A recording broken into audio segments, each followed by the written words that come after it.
वो मनमोहक व्यक्ति है, जो एक बार उनसे मिल लिया सदा जीवन भर ऋणी हो गया उनका। इसलिए उनकी महिमा अपरंपार है।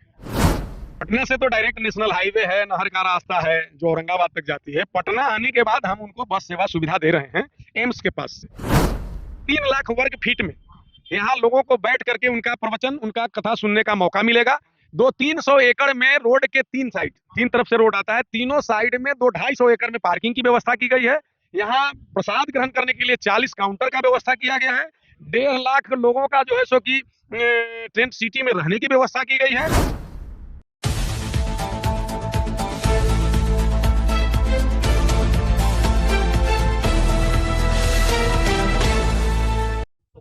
देखिए अभी हम मौजूद है वही स्थान पे नौबतपुर के त्रेत मठ के पास, और यहाँ पे धीरेन्द्र शास्त्री जी के आने की तैयारी पूरी चल रही है।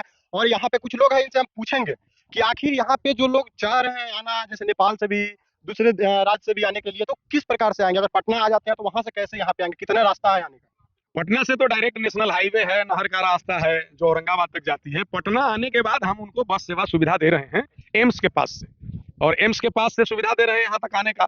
तो यहाँ से या तो नहर के माध्यम से आए, नहर के बगल से रोड है, या नेशनल हाईवे है उसके तरफ से आने के लिए हम वहाँ से बस की सुविधा दे रहे हैं। चाहे वो नेपाल से आए या उत्तर प्रदेश से आए, झारखंड से आए, तो मैक्सिमम लोग पटना आएंगे। फ्री सुविधा मिल रहा है या उनको पैसा देना? फ्री सुविधा है। फ्री सुविधा मिल रहा है जी बिल्कुल।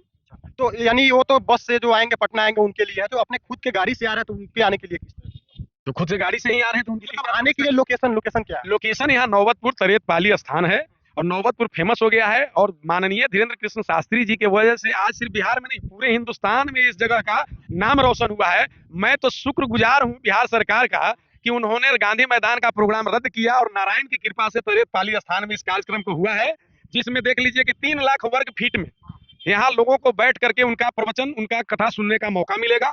200-300 एकड़ में रोड के 3 साइड, 3 तरफ से रोड आता है, तीनों साइड में 200-250 एकड़ में पार्किंग की व्यवस्था की गई है। यहाँ प्रसाद ग्रहण करने के लिए 40 काउंटर का व्यवस्था किया गया है। 1.5 लाख लोगों का जो है सो कि टेंट सिटी में रहने की व्यवस्था की गई है।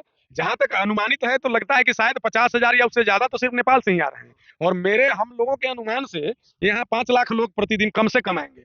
और मेरा नौबतपुर घर है। मैं इस गौरव और गर्व के साथ कहना चाहता हूँ कि ये माननीय धीरेन्द्र कृष्ण शास्त्री जी का कार्यक्रम, मुझे लगता है कि अब तक के जो कार्यक्रम हुआ है यहाँ के आयोजकों के माध्यम से, जो उनके कोर कमेटी में लोग उनके माध्यम से, ये ऐतिहासिक होने जा रहा है। कुछ लोगों का ये भी पूछना है कि आखिर यहाँ पे आएंगे तो पर्चा किस प्रकार कटेगा, कैसे कटेगा?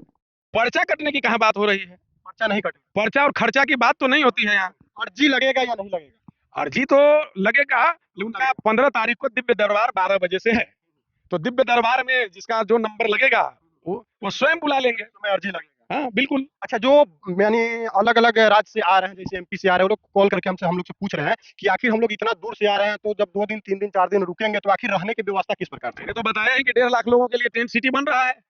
हम लोग व्यवस्था किए हैं भाई, उनका आने का, रहेंगे तो खाएंगे ही नेचुरल, उनके आराम के लिए। और उसके बाद ये बता दे रहे हैं कि नौबतपुर के इर्द गिर्द के 5 किलोमीटर के रेडियस में कम से कम 1 लाख घर ऐसा है जहां 2-4 लोगों की भी पर्सनल रूप से व्यवस्था रहने की जा रही है। खाने की रहने की व्यवस्था की जा रही है, जो कि पर्सनली वो उनके घर जाकर खा सकते हैं। आराम से हमारे घर में रहिए, खाना खाइए, जब कथा शुरू हो कथा का वाचन कीजिए, फिर कथा समाप्ति के बाद घर पर जाके विश्राम कीजिए। आप लोग यहीं के हैं, नौबतपुर के हैं, और कहीं ना कहीं धीरेन्द्र शास्त्री जी का प्रोग्राम आप लोग ऑनलाइन टीवी पे देखे होंगे। आज मैं धीरेन्द्र कृष्ण शास्त्री जी से पर्सनली बागेश्वर धाम में मिल चुका हूँ। अच्छा, बहुत सारे लोग यहाँ के जो है वो टीवी पे देखते होंगे, उनका प्रवचन सुनते होंगे। आज उनके लिए खुशी की बात है कि वो खुद आ रहे हैं यहाँ, तो किस प्रकार की खुशी हो? वो मनमोहक व्यक्ति है, जो एक बार उनसे मिल लिया सदा जीवन भर ऋणी हो गया उनका।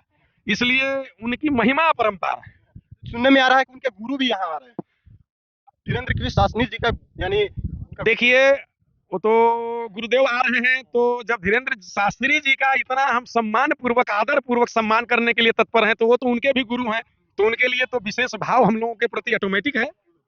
यानी पूरी एकदम खुशी है अंदर से कि हाँ यहाँ पे आ रहे हैं। और साथ ही साथ आप लोग के लिए भी व्यवस्था बहुत जबरदस्त यहाँ पे यानी हो रहा है। जिस रास्ते से आइएगा उस रास्ते से अलग अलग पार्किंग की व्यवस्था है, रहने की व्यवस्था है, पंडाल की व्यवस्था है, खाने की व्यवस्था है। साथ ही साथ जो बात चल रहा है कि पर्ची कैसे कटेगा, तो पर्ची को यानी कटने वाली बात नहीं है। और साथ ही साथ जो भी लोग आएंगे जनरली रूप से आएंगे तो उनको कोई ना यहाँ पे परमिशन लेने की जरूरत है। सब कोई आएंगे तो अपने पंडाल में बैठेंगे और कथा सुनेंगे। बाकी यहाँ से रिपोर्टिंग करके आप लोग कैसा लगा, और साथ ही साथ यहाँ के जो तमाम खबर आप लोग से हम रूबरू कराएंगे। आप लोग बने रहिएगा बिहार खबर के साथ, देखते रहिए बिहार खबर। और बागेश्वर धाम के बारे में क्या सोचते हैं, और यहाँ नौबतपुर में आ रहे हैं इनके बारे में क्या सोचते हैं, और आप लोग कहाँ से आ रहे हैं उसके वो भी कमेंट कर दीजिए।